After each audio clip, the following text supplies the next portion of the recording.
Welcome everyone, and thank you for joining us.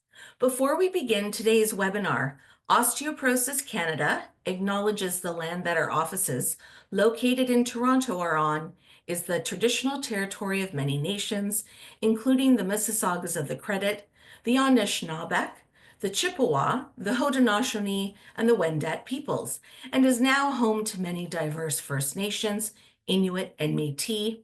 We also acknowledge that Toronto is covered by Treaty 13 with the Mississaugas of the Credit. My name is Tracie Napoli, Director of Fund Development and MARCOM at Osteoporosis Canada, and I will be your moderator for today. Thank you to Canada Beef for their support of this webinar. This presentation will provide general information. It is not intended as individualized health advice, but if you have questions about today's topic, consult a physician. Now, during the webinar, if you have a question, you can click the Q&A icon at the bottom of your screen and enter it there. We will do our best to answer as many questions as we can during the webinar within the time available. Osteoporosis Canada is the only national organization serving people affected by osteoporosis, working to educate, empower, and support individuals and communities on bone and muscle health and in the risk reduction and treatment of osteoporosis. We look to the best experts to inform our care guidelines for patients and care providers. Our Scientific Advisory Council, the SAC, is made up of experts from across the country in osteoporosis and bone metabolism and is a volunteer membership. Comprised of clinicians, researchers, and educators, the SAC advises Osteoporosis Canada's board and staff on scientific and medical issues. Our organization provides medically accurate information to patients, healthcare providers, and the public. Services include programs and support groups, educational webinars like this one, podcasts, digital tools, and resources, all available at osteoporosis.ca, along with other community resources. Today's webinar topic is protein and fragility, what you need to know. I am pleased to introduce our presenters for today's presentation. Our first presenter is Dr. Wendy Ward, Professor and Senior Research Fellow in the Faculty of Applied Health Sciences at Brock University. She leads the Nutrition, Bone, and Oral Health Research Group. This research group studies how dietary strategies may help protect against osteoporosis and related fractures, and how diet can be used to promote periodontal health. Dr. Ward is a member of the Scientific Advisory Council for Osteoporosis Canada and led the Nutrition Working Group for the 2023 Clinical Practice Guideline for Management of Osteoporosis and Fracture Prevention in Canada. Our second presenter is Dr. Tyler Churchward-Venne, an associate professor and William Dawson Scholar in the Department of Kinesiology and Physical Education at McGill University, Canada. He leads the Exercise Metabolism, Nutrition, and Muscle Health Research Laboratory. His research team incorporates the use of stable isotope tracers to study protein and amino acid metabolism in both the whole body and in skeletal muscle tissue, focusing on how factors such as nutrition, exercise, aging, and inactivity modulate metabolism. Please welcome both our presenters, and to start us off, we start with Dr. Wendy Ward. Please welcome Dr. Ward.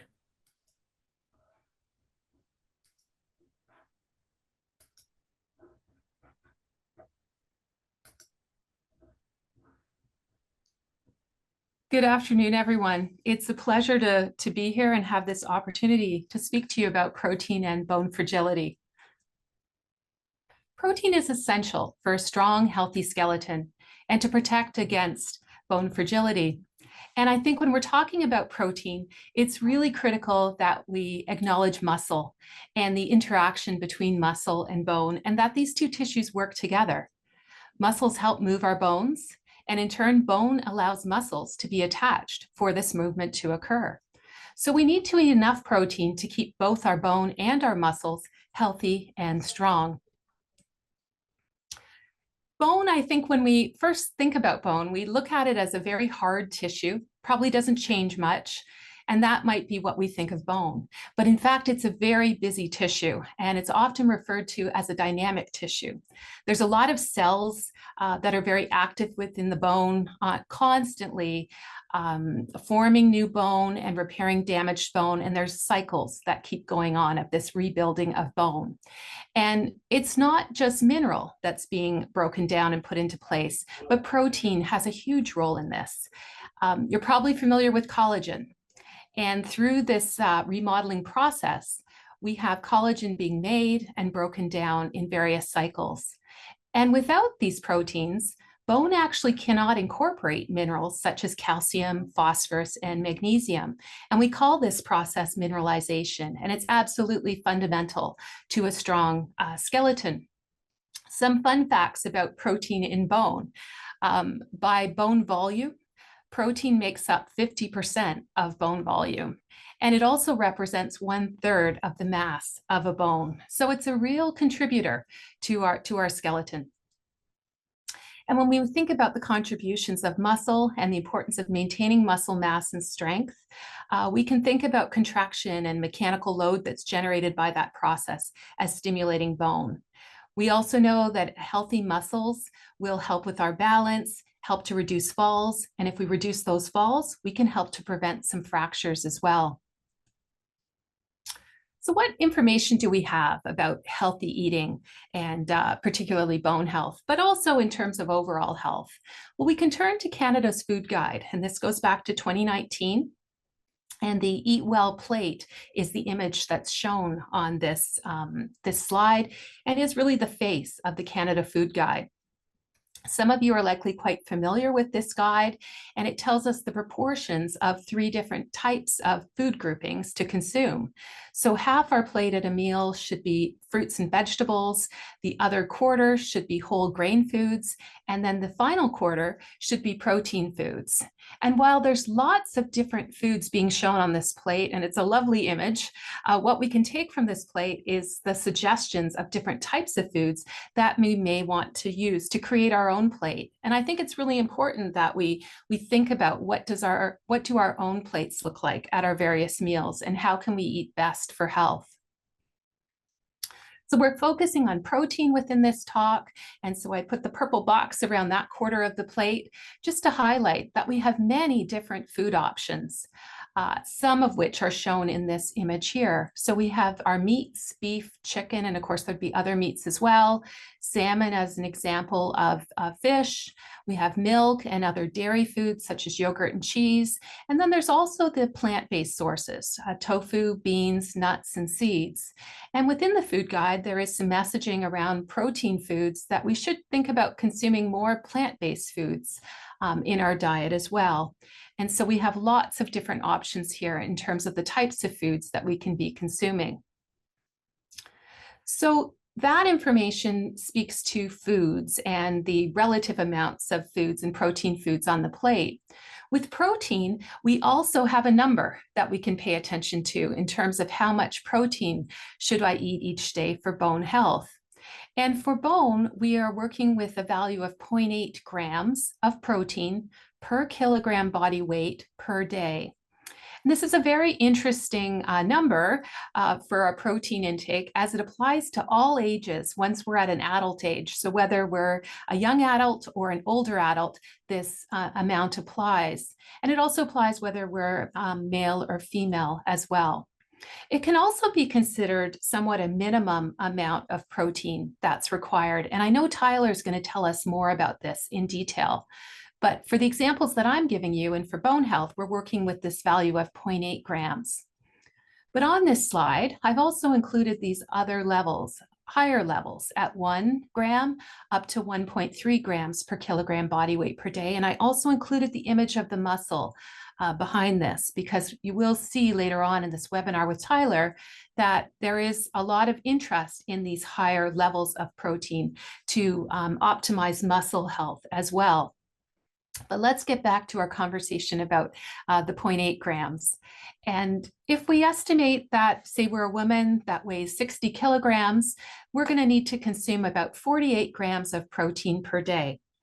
And in the next few slides, I want to show you some examples of those foods in terms of their protein content, and also in terms of how much energy is associated with the serving size and that protein content. And so we'll keep visiting this slide with some different points on it. I'll just let you kind of orient yourself to it at the start. You can see that I've grouped foods into different categories, and I just kind of picked some commonly consumed foods in Canada. And when we go down the columns, you can see the first column is showing the food item. The next column shows the typical serving size. And then the next column shows the amount of protein in that serving size. And the last column shows the amount of energy for that given serving size as well. And one aspect that I wanted to bring out first was that when you look at the grouping in red, the animal meats, you can see that the amount of protein is quite a bit higher than a lot of the other foods as you look down the column. And then if you move next to that and look at the energy amount, you also see that it's not much higher than some of the other groupings, and in fact, very similar. And so we can see that those meats are very protein dense. So what I mean by that is that the amount of protein relative to the amount of energy provided is actually quite high. So you can consume quite a bit of protein for a given amount of energy. We have to keep in mind when we're making choices about how we're going to get our protein and which foods we're going to select, that foods contain obviously much more than just protein. And when we're thinking about bone health, there might be interest in looking at what's the calcium content in that food, what's the vitamin D content, and maybe other healthful components for an overall healthy diet. So things like fiber, fatty acid profile may be of interest. So on this slide, I thought we could just compare using the foods shown next to the purple arrows and compare some of the features of these different protein sources. So as I mentioned, that first category, the animal meats, are very protein dense foods. You're getting a lot of protein for your energy level. If we then compare that to, say, Greek yogurt, shown in the blue box, we see that the protein level is less than the meat category, but the energy level is also lower as well. So you're still getting a relatively high level of protein for the energy value, and now you're also getting a protein source that could have that has calcium as well.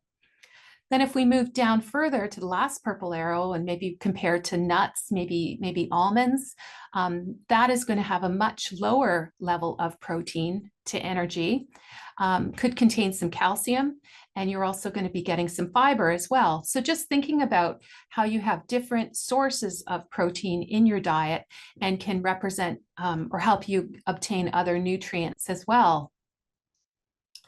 So let's do another comparison. Here we're comparing Greek yogurt to regular milk. The protein level differs quite a bit. The Greek yogurt has 18 grams per serving versus milk at 8 grams per serving. Both would have calcium at similar levels. The milk will definitely have vitamin D in it because of mandatory fortification. The yogurt may or may not, depending on how it's been processed. So you would need to check a food label. And there's a number of dairy products that might have higher levels of protein where protein has been incorporated to a higher extent as well. Can also compare Greek yogurt and milk versus the foods in the green box, quinoa, beans, nuts that I've sort of grouped together, and flaxseed. So you're going to have a lower protein level in the foods in the green box, a lower calcium level, a different fat profile, and more fiber present, whereas the milk and dairy products will have more of the calcium and the vitamin D as well, and could have variable protein levels as well. So a question that we often get asked is, does it matter whether I consume animal protein or plant-based protein? Does that have any effect on my bone health? And the answer that we have right now is that there's no evidence to suggest that it matters where you're getting your protein from in terms of bone health, although few studies have actually looked at this point. So need to think about the other nutrients within foods as well when you're making those choices and what fits best for your specific needs. I think another thing that's important to think about is that our appetite can really change as we age. And so we need to be strategic about those dietary choices that help ensure that our protein needs are met. So it may be that you need to go to a more protein-dense food or have more frequent snacks and small meals. And certainly dietitians can provide invaluable support and assistance in meal planning. So we've talked about foods and dietary levels. One of the questions that comes up quite a bit is, would there be a benefit of protein supplements for bone health?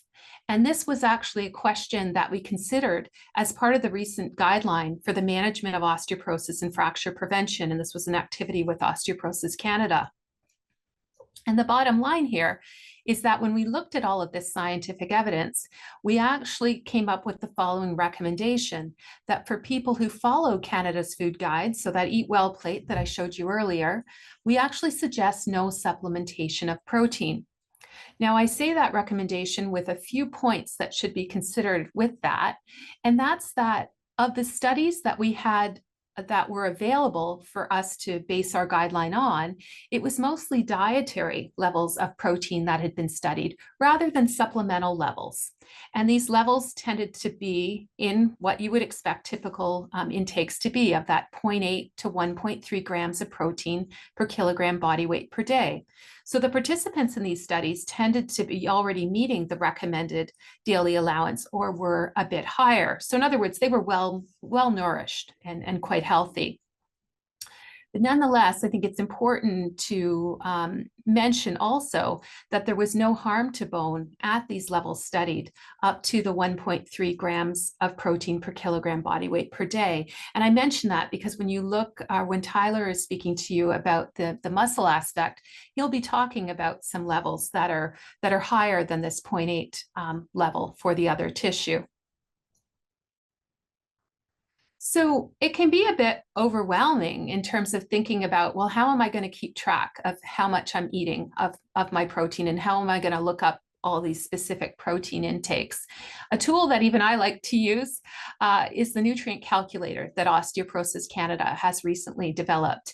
And not only will it tell you about the amount of protein in the foods you're eating during the day, whether it be breakfast, lunch, dinner, or in your snacks, it will tell you about 4 other nutrients as well. So protein, calcium, vitamin D, magnesium, and vitamin K. And it generates messages about whether you're meeting the recommended intake for each of these 5 nutrients. So I put in a sample assessment, and I put in that my body weight was 60 kilograms. It'll ask you that at the beginning because it needs to know your body weight to multiply by that 0.8. And it'll also ask you about your age, because your age can affect what you need in terms of some of these nutrients, not for protein, but for some of the other nutrients. So this is the output here. And based on what I put into the nutrient calculator, it calculated my protein intake at 59 grams, and I'm recommended to consume 48. So I was good for that. And I got the green coloring, and it told me that I didn't need to eat any more protein. I was meeting my protein needs in this case. But when I looked at the other nutrients, I could see that this was not the case for calcium.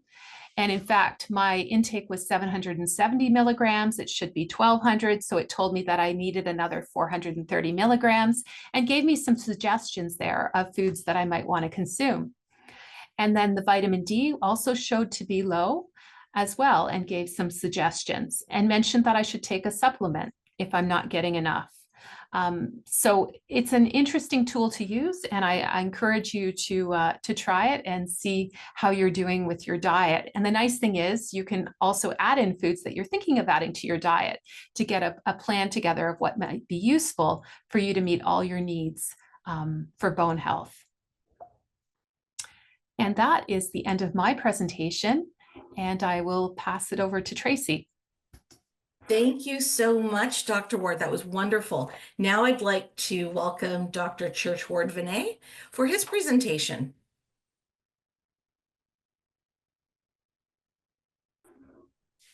Hi, everybody.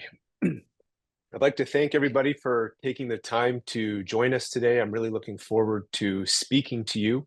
I'm going to shift gears a little bit. As Dr. Ward mentioned, I'm going to talk predominantly about skeletal muscle tissue, which is, I have to confess, my favorite tissue and what I spend my time researching here at McGill University in Montreal. So I think most of us are familiar with the idea that with aging, there is a progressive decline in muscle mass and muscle strength. What is basically being shown on this figure is muscle mass and strength on the left and age across the bottom.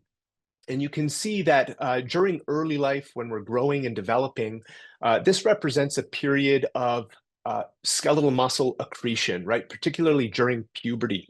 When we transition into adult life, a major emphasis needs to be on continuing to maintain or even build muscle mass and strength. And you can see here that there can be a bit of a range, right? Person to person in terms of the amount of muscle mass that they carry and the amount of strength that they have.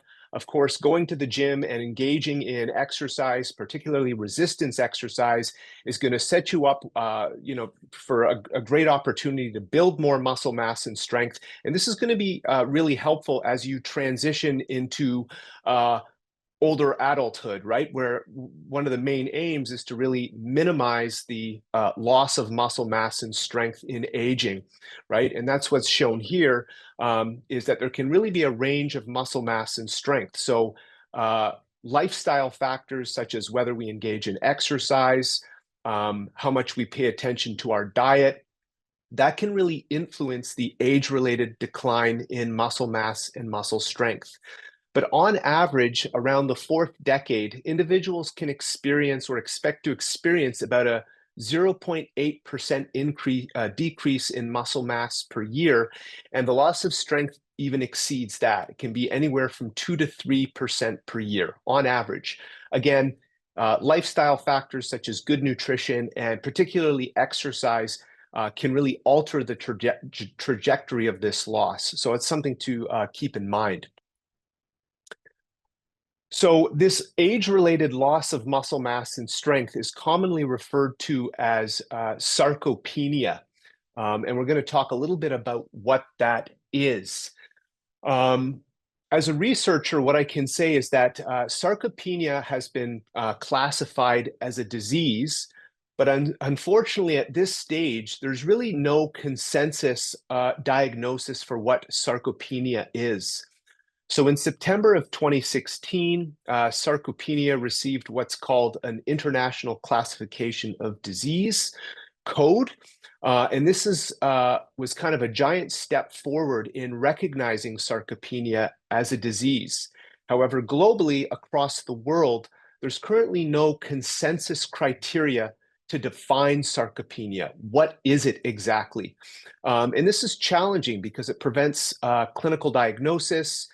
It prevents proper comparison between research studies happening in different parts of the world, and it creates challenges in terms of defining treatment approaches.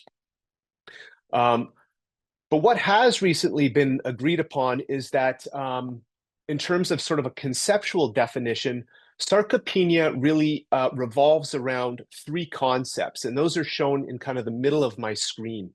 And that is a decline in muscle mass, a decline in muscle strength, and a decline in what's called muscle-specific strength. And this refers to the muscle strength relative to the size of the muscle. So the ability of the muscle to generate force based on its size or cross-sectional area. So this conceptual definition was put forth recently by what's called the Global Leadership Initiative in Sarcopenia. And this initiative, this group is currently working to operationally define sarcopenia, which is going to be really helpful because we'll have very clear cut points to define low muscle mass, low muscle strength across the world. Okay, so everybody will be able to agree on the definition. If we think about muscle mass or lean mass, what I'm showing here is that there are a number of ways to assess muscle mass, but muscle mass is actually quite difficult to measure. Maybe some of you listening to this have had the opportunity to have what's called a DEXA scan, which is shown on the left of your screen, or undergone bioelectrical impedance analysis. The other methods, such as magnetic resonance imaging, CT scans, or peripheral quantitative CT scans, these are quite specialized instruments. They're very expensive. Access is typically limited. So it's not that easy to really assess muscle mass or lean mass. And realize that if you are fortunate and are able to get a DEXA scan or some sort of bioelectrical impedance analysis, this is really serving as a surrogate measure of muscle mass and not a direct measure. The gold standard method would be something like magnetic resonance imaging. But again, that's quite expensive and quite hard to access. Something that's a little bit easier to assess would be muscle strength. So again, this is really looking at the force generating capacity of the muscle. What is the maximal strength that the muscle is able to exert? One of the most common ways of looking at this is simply by measuring grip strength, which is shown on the left. So that's what's called a hand grip dynamometer. And there's a very good association between an individual's grip strength, so how hard they can basically squeeze, and overall whole body strength. Okay, so many studies have applied this as kind of a surrogate for whole body strength. What can also be used is a dynamometer, shown on the right. We have many of these here at the institution that I work at, and we can measure different types of muscle contraction and assess the ability of the muscle to generate force. Okay, so these are some measurement tools that can be used to assess muscle mass and muscle strength. So what is the actual cause then of age-related muscle loss? I really love this image. You can see quite clearly here.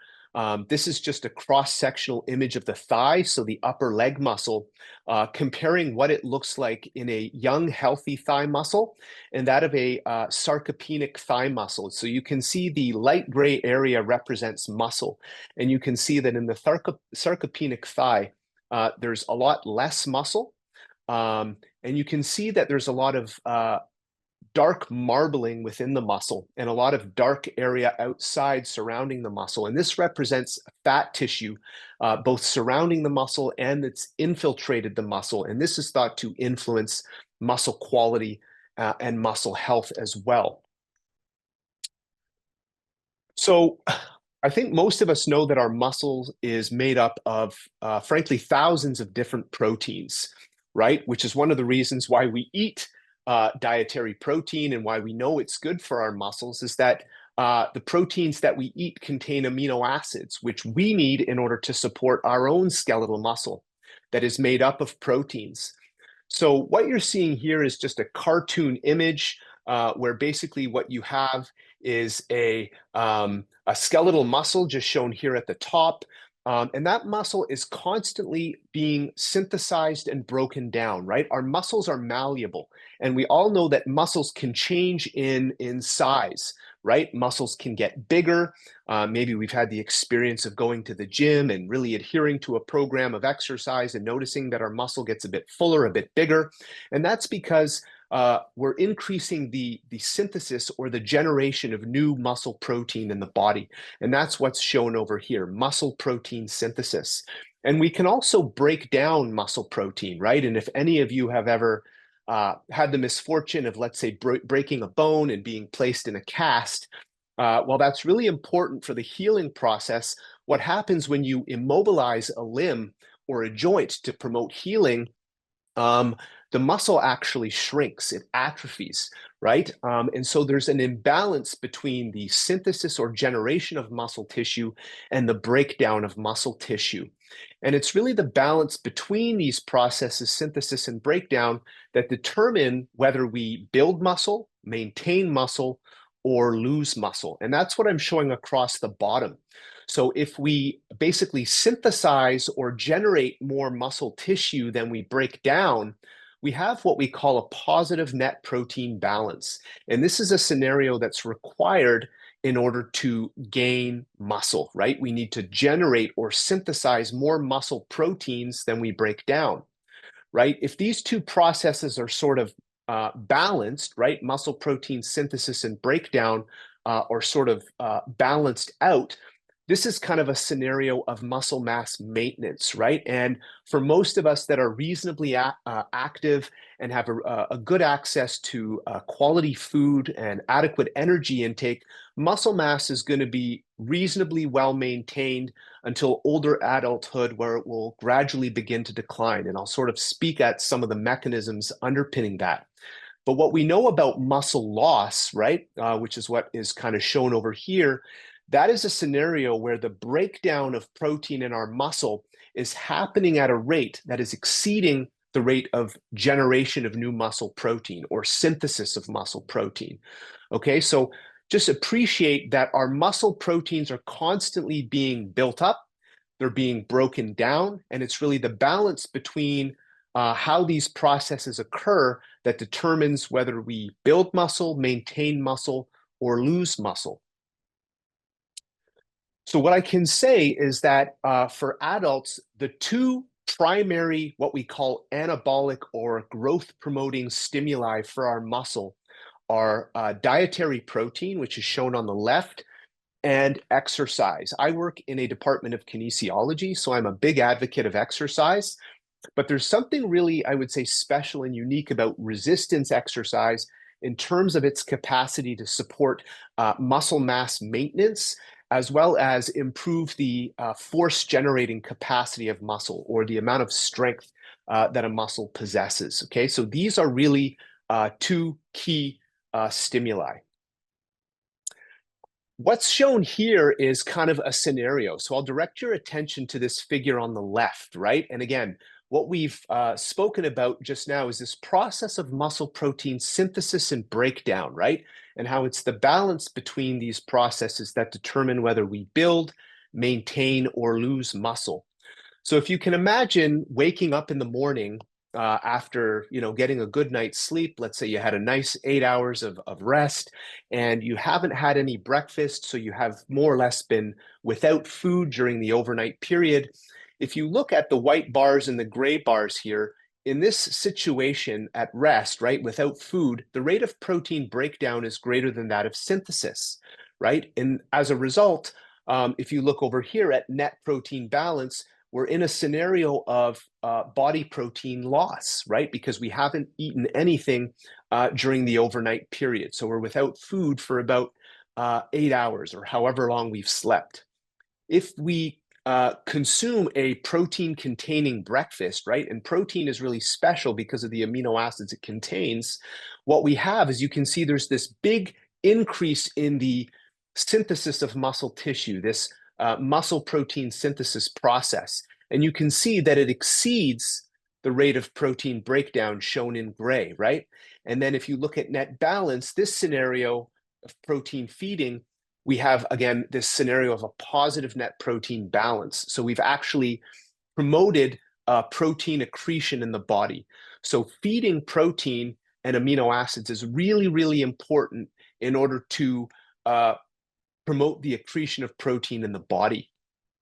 If we perform resistance exercise, and that's what's shown here, resistance exercise in the absence of food, it will increase the generation of muscle tissue or the synthesis of muscle tissue, but it will also elevate the rate of breakdown of muscle tissue. So you can see then that in the absence of nutrient intake, if we sort of exercise in the fasted state without food, we're still in this kind of net negative balance. So in the absence of nutritional intake, and specifically protein, we haven't really achieved a positive net balance, right? But if you look at this last scenario here on the right, where we couple resistance, exercise, and protein intake or amino acid provision, what we have is a very, very large increase in protein synthesis and a reduction in protein breakdown. And you can see here the greatest increase in net protein balance. So coupling our food intake with adequate protein intake is really the ideal scenario to support the accretion of protein in the whole body as well as in our muscle tissue. One of the problems with aging is this concept of what's been called anabolic resistance. So the way to explain that is with aging, the dietary protein that we consume becomes less effective at contributing to this muscle building process.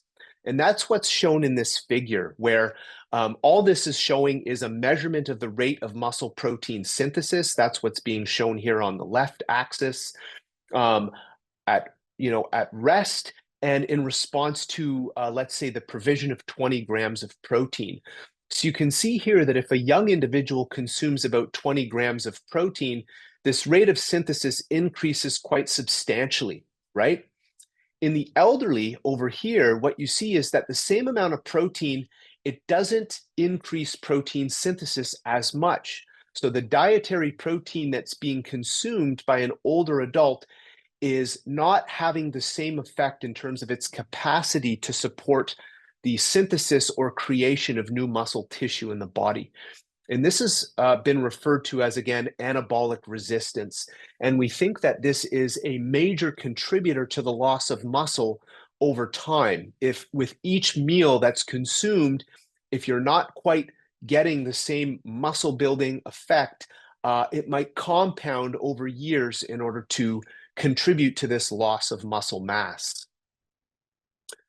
So a question then becomes, and I'll say up front, this is quite a controversial topic, is how much dietary protein should older adults eat? So here is a table basically outlining current dietary requirements for protein. And as Dr. Ward mentioned, probably the amount that many of you are familiar with is what's called the recommended dietary allowance. And that's shown here as 0.8 grams of protein per kilogram body weight per day. Okay, and this was set by the Institute of Medicine in 2005. You can see that in infants, children, and adolescents, protein requirements are quite a bit higher. And this is to support the growth and development of infants and children and adolescents, right, going through puberty.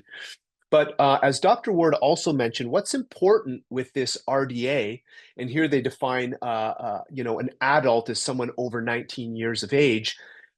They don't really differentiate between a younger adult and an older adult, or between sex and gender, okay? So if you're somebody over 19, then the RDA is set at about 0.8. There's other organizations as well, including the World Health Organization, and in 2007, their recommendation is pretty similar. It is about 0.83. Okay, so it's around this 0.8 grams per kilo that I think many of us are familiar with. But I want to just clarify a few points on the RDA, because I think there can be some misconceptions about it. So the first point that I want to mention again is what I've said, right? The RDA, the recommended dietary allowance for protein, is 0.8 grams of protein per kilogram body weight per day. And as Dr. Ward mentioned, you need to, if you're using some of these online nutrient calculators, you need to know what your body weight is in kilos in order to plug these in order to determine your protein requirements. You can also calculate in pounds. I think it's 2.2 pounds per kilo. And as I've mentioned, an important point is that this recommended dietary allowance for protein does not distinguish sex or age group beyond classification as an adult, right? And as I've shown you guys, we know that with aging, there's this progressive loss of muscle mass, and many have advocated that older adults let's say defined as 65 or above, may have a higher dietary requirement in order to sort of protect or restore muscle mass in aging. But one point that I think is really important is that the RDA for protein was derived to estimate the minimum amount of protein that must be eaten to avoid a loss of body nitrogen or body protein, right? It's the minimum amount that should be consumed to avoid a loss of body protein. And Dr. Bob Wolf, whose picture I put in the screen here, he's somebody whose work I quite respect. He's been working in the field of protein and amino acid metabolism for, geez, I want to say probably several decades at this point. And he has actually argued that the RDA could be referred to as the recommended minimum intake. It should not be confused with optimal intake, okay? Perhaps recommended minimum amount of protein to prevent deficiency. So another question that's important is, what is the amount of protein that should be consumed per meal, right? Most of us are not eating one time per day and consuming all of our protein in a single meal. Most of us, engage in kind of a typical 3 meal per day where we're consuming breakfast, lunch, and dinner. So I was involved in a research study published in 2015 that was led by Dr. Dan Moore from the University of Toronto, where we looked at this question of what is the amount of protein that should be ingested in a single meal in order to, again, maximize this rate of muscle protein synthesis, right? I've mentioned this process of MPS, or muscle protein synthesis, which is referring to this this process of synthesizing protein using amino acids. And what is the amount of protein in a meal that maximizes this response? And what was shown in this is that if you're a young person, right, the key take home is that a dose of around 0.24 grams per kilo, and again, this is per meal, not per day, this was found to be sufficient to maximize this rate of protein synthesis, right? And I've put some examples down here. So in a single meal setting, not a daily setting, but a per meal setting, if you're an 80-kilogram male, this would equate to about 19 grams of protein in a single meal, right? If you were a 60-kilo female, this would be about 14.5 grams of protein per meal. But if you're older, the amount is actually quite a bit higher. And that's what we found over here in this figure on the right, that if we're looking at the amount of protein to consume per meal to, again, maximize this muscle protein synthesis response, the amount is much higher for an older person, closer to about 0.4 grams per kilo. So again, if you look at an 80-kilogram older male, that might be something like 32 grams of protein per meal, or a 60-kilo female, maybe closer to about 24 grams of protein per meal. But the key point is that, it's quite a bit higher, likely due to this concept of anabolic resistance, where older adults require a little bit more protein to get the same muscle building effect, right? To get this stimulation of muscle protein synthesis. And indeed, several organizations have published position papers now advocating for amounts of protein to support muscle health that are quite a bit higher than the RDA, right? So we have here this evidence-based recommendation for optimal dietary protein intake in older people. This is a position paper from the Prot-Age study group. This was published in 2013. And then we also have this protein intake and exercise for optimal muscle function with aging, recommendations from the ESPEN expert group. And in summarizing those, what they recommend for people over 65 years of age is that if you're healthy, the overall consensus was that you should be consuming anywhere from about 1 to 1.2 grams of protein per kilogram per day. If you're somebody who's very, very active, so older, but also quite active, you want to be striving for greater than 1.2 grams of protein per kilo per day. So this is about 50% greater than the recommended dietary allowance.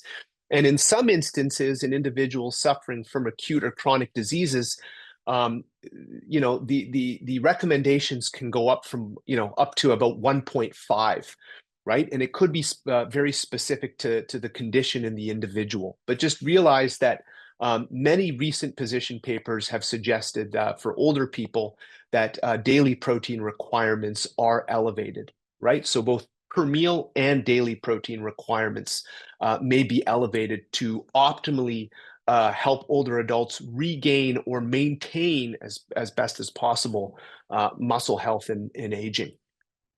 And indeed, there is some evidence to support that increased protein intake lowers the loss of lean mass with aging.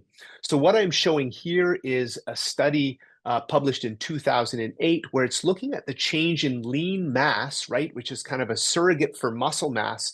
So they would measure this on something like a DEXA scan, and they would look at the change in lean mass over 3 years in individuals consuming different quantities of protein. So you can see here that the change or the loss in appendicular lean mass, this just means the amount of lean tissue lost in the arms and legs, was a lot more over 3 years in individuals consuming the RDA than, let's say, moving here over to the right, where individuals were consuming quite a bit more, 1.2. So again, in this study, those consuming this higher 1.2 grams of protein per kilo per day lost less appendicular lean mass than those consuming a lower quantity of protein, okay? So something to consider, because again, doing these measurements over a 3-year period is really not easy. So quite interesting data. So I want to shift a little bit now into talking about the importance of dietary protein source or quality. And Dr. Ward touched a little bit on this in her presentation, but there's a lot of discussion right now on different sources or types of dietary protein, right? Whether it's plant-based or animal-based, and there are a number of reasons for this, whether it be health, of our bodies, but also dietary and planetary health, right? There's a growing interest in environmental sustainability and how to eat to, minimize greenhouse gas emissions and so forth. How can we best also consider the health of the planet? So when we talk about dietary protein, there are many elements to consider. But some of the main ones I've put up here would be the amino acid composition of the protein. So what's it made of in terms of its amino acids, right? Proteins are made up of 20 amino acids, and many of them are essential, right? We need to consume food in order to get those essential amino acids from the diet. But it's not only about the amino acid composition of the protein, it's also about how well do we digest and absorb the amino acids that are in that protein, right? So it refers to the digestibility of the protein. And proteins can differ a lot based on their digestibility. And the other thing that's important to consider is what is the human requirement for the essential or indispensable amino acids, right? These are all of the elements required to define protein quality.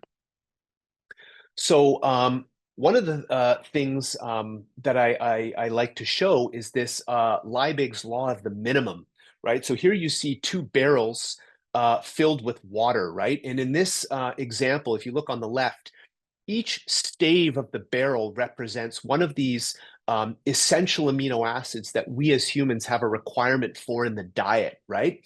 And certain proteins can be limiting in a given essential amino acid. And if you think, like, as an analogy, the water in the bucket, if that kind of represents muscle protein synthesis or the muscle building capacity of a protein, that effect is really only as good as the limiting amino acid. So you see here, this is referring to an amino acid called methionine. Water is going to start leaking out of the barrel based on the length of the lowest stave of the barrel, right? And that's kind of analogous to the limiting amino acid in a protein. And if you look here on the right, what we have is a situation where the methionine content has been increased, and now the barrel can hold a lot more water, right? And this is kind of analogous to a better anabolic response by increasing the amount of methionine in that protein, right? Maybe looking at consuming a higher quality protein, right? Because that stave is not as low anymore, right? And so the barrel can hold a lot more water. So this is this concept of the law of the minimum as it pertains to amino acids.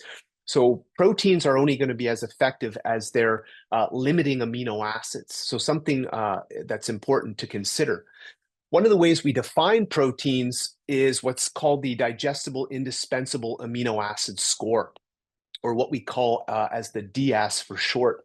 But what I want to draw your attention to here is this red line is drawn at 100%, and protein sources that are above 100% are typically defined as high quality protein. So in this example, we have things like whole milk, milk protein, casein, whey, many dairy proteins, as well as other animal-based proteins, egg, beef, soy, which is quite a high quality plant proteins. So many of these proteins have this this level of quality because they're very rich in the essential amino acids that we as humans need, and they're also highly digestible, right?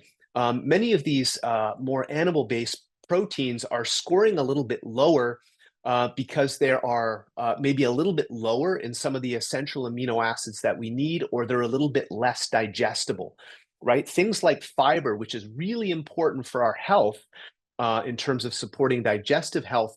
Bear in mind that some of these things can have a negative influence on protein quality. And you can see here that many of these more plant-based foods are a little bit lower in quality. Now, you can make up for this by again, combining foods as we typically would in a whole meal, right? So combining beans and rice, for example, the limiting amino acids in one food are complemented for by another food. And then you create a scenario where you have a much more high quality protein.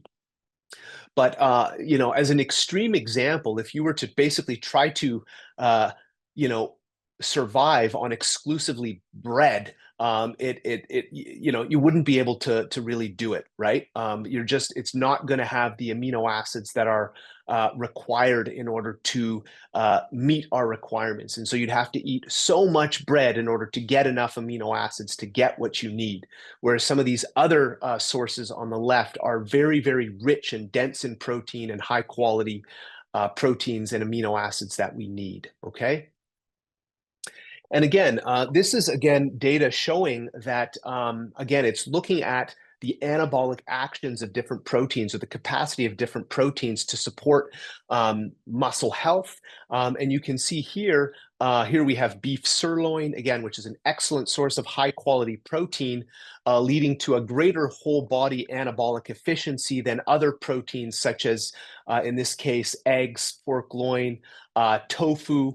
Again, this is looking at the anabolic actions of these proteins relative to their caloric intake. So as Dr. Ward mentioned, one of the benefits of many of these animal-sourced proteins is that they are very dense in protein, and so you don't need to consume that much calories in order to meet the protein needs. Whereas you can see the anabolic efficiency of some of these other proteins is a lot lower, okay? One thing I do want to say, though, is that very recently a study came out comparing omnivorous versus vegan diets on, again, this muscle building process or muscle protein synthesis. And it is possible to meet your protein needs as a vegan. If that's the diet that you, for whatever reason, decide to adhere to, be it, you know, personal convictions or decisions, you can meet your protein requirements on a vegan diet. And in this study, what they had was older adults adhere to either an omnivorous or a vegan diet. A caveat was that they only adhered to this diet for 10 days, but there was no difference in kind of the muscle building response or the muscle protein synthesis response between these two diets. You can see with each of these lines, there's a lot of person-to-person variability. But a couple of points I would highlight from this study because it got a lot of attention in the media. One is that the study only lasted 10 days, right? So this wasn't an eating pattern that was adhered to for years. These individuals were also highly active. They were on average taking over 12,000 steps per day. And the protein intake was quite a bit higher, right? They were consuming anywhere from 1.2 to 1.3 grams of protein per kilo per day. So one of the things to point out that is that I think these differences between plant and animal proteins matter a lot less when you're consuming more protein. Where they matter more is if you're consuming a lower amount of protein closer to the RDA. But if you're consuming anywhere from 1.2 to 1.3 or above, I think differences between the animal and plant proteins begin to matter a lot less, okay? Another thing I just want to briefly touch on is this concept of per meal protein intake. So realize that many people kind of skew their protein intake to the dinner meal, right? And this is just showing how most people eat. And what you can see here is showing protein in terms of grams per kilogram body mass per day. And I've highlighted this threshold that I mentioned previously for older adults, where they want to try to get the 0.4 grams per kilogram body mass threshold. And you can see that at breakfast, at least in this study, and lunch, most people are not hitting this per meal threshold that's really necessary based on the data that we have to optimize this kind of muscle building response or muscle protein synthesis. It's only in the dinner meal where the majority of people are getting the protein that they need in a given meal, right? So again, this is kind of a skewed pattern of eating that many people follow. But it may not be optimal to support muscle health, right? What's actually been proposed is a more even distribution.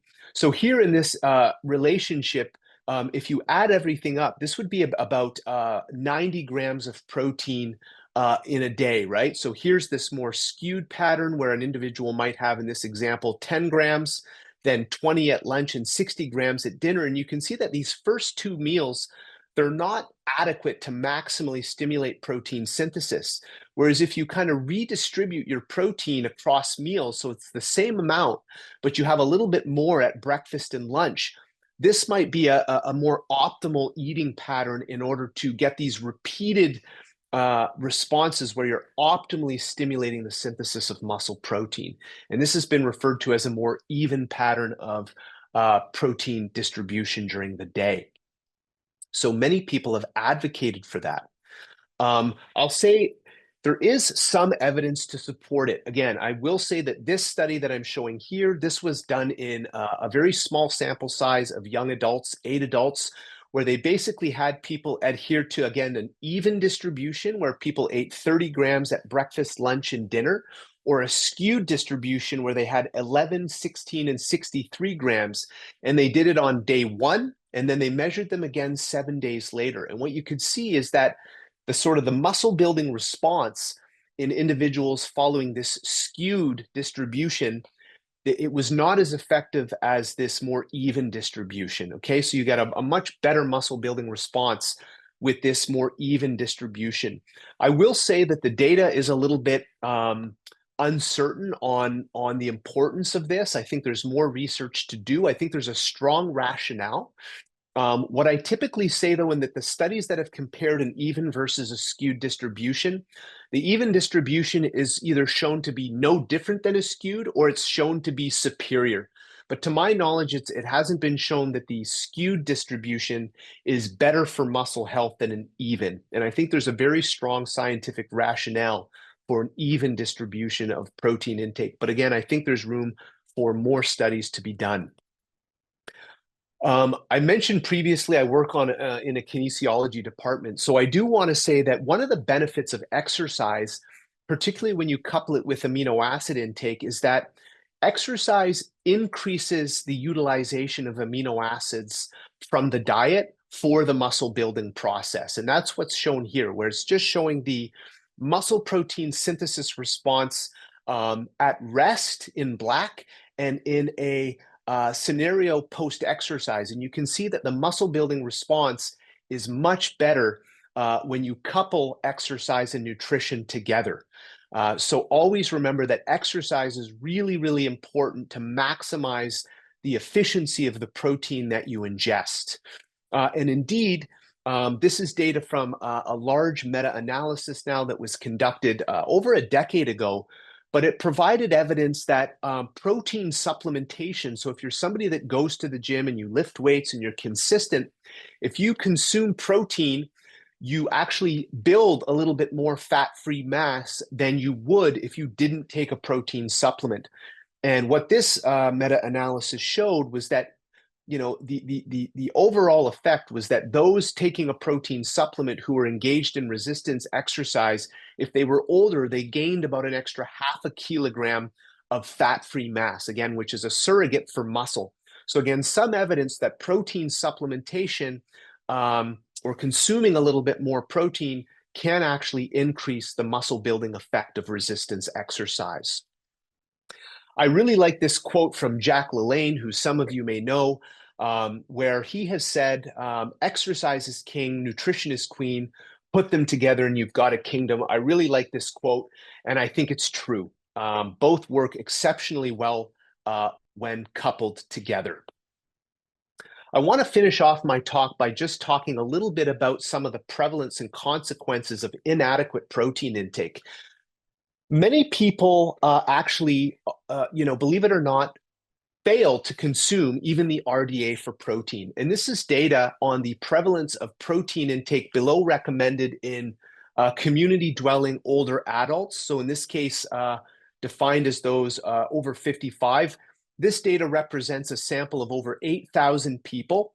And what they showed is that about 21% of the individuals examined in this study failed to have a protein intake of 0.8 grams per kilo per day, right? So not everybody is actually consuming the RDA for protein, right? In this case, again, around 21% of individuals were consuming protein below this amount.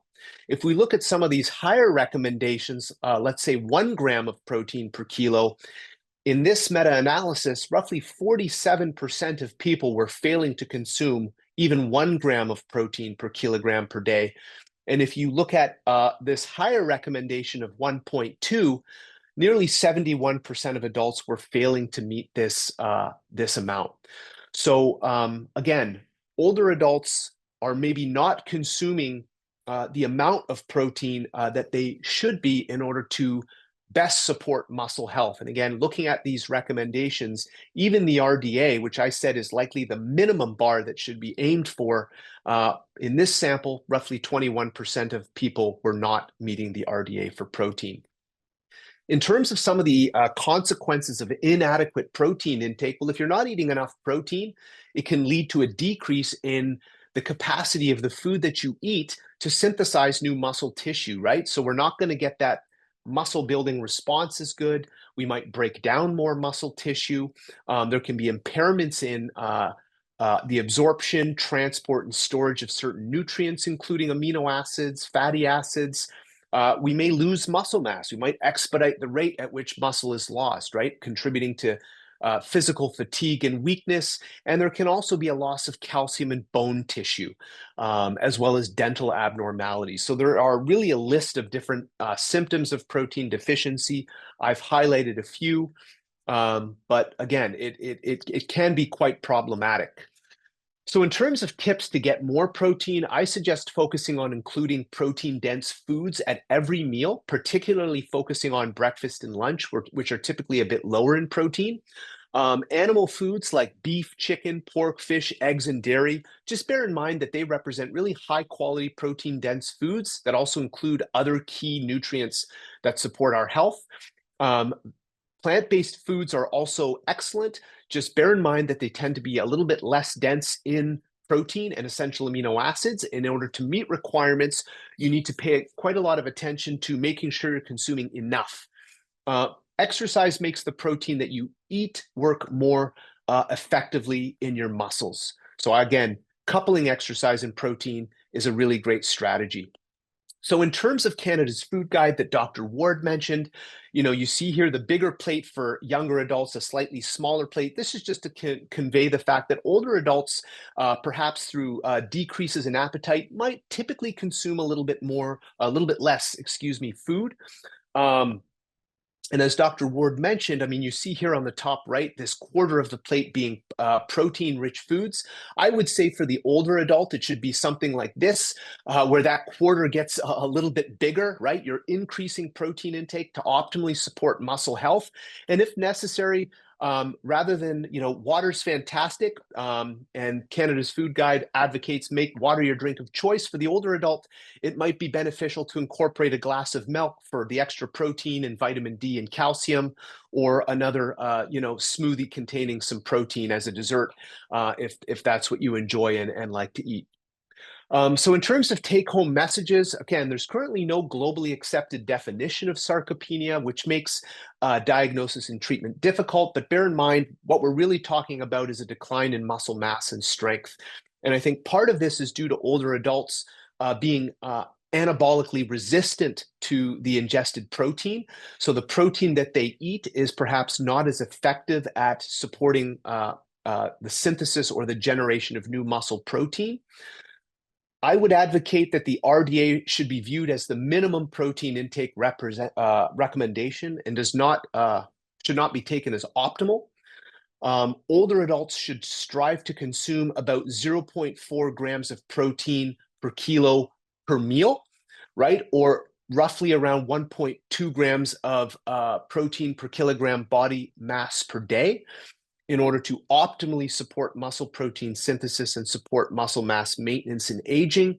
Both animal and plant-derived foods can stimulate muscle protein synthesis.